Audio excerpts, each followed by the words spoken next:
Одложена седницата на Советот на јавни обвинители на која требаше да се избере веде јавен обвинител на Македонија. Причина за одложувањето е отсуството на еден член поради што Советот немаше услови за работа.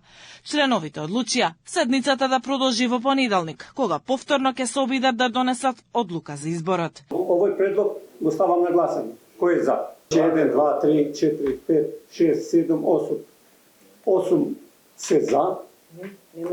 Нема против? Нема. Значи 9 се за. Значи констатирам дека седницата се одлага за понеделник 22, мислам дека е 22 во 11 часот. Според Законот за јавното обвинителство, вршителот на функцијата треба да биде определен од редот на јавните обвинители во јавното обвинителство. Во игра заведе државен јавен обвинител се Златко Биковски, Анита Тополова Исајловска, Исмаил Дарлишта, Сонја Симовска, Фера Телези, Джилал Бајрами, Елвин Вели и Лиле Стефановска. Државниот јавен обвинител Љупчо Коцевски пред неколку дена си поднесе оставка во изден кога беше закажана седницата во Собранието, на која ќе се расправаше за неговото разрешување. По оставката на Коцевски, Собранието во најкус рок треба да распише оглас за избор на нов републички обвинител.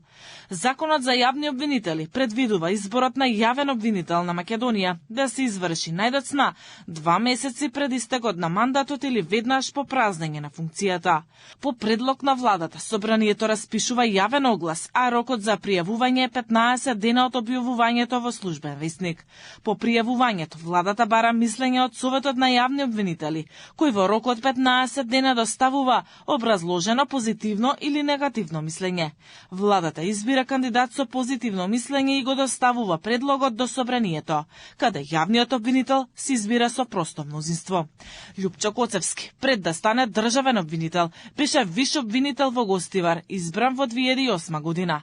СДСМ и ДУИ го избраа за државен обвинител како предлог на владата со подпис на тогашниот вице-премиер Артан Груби.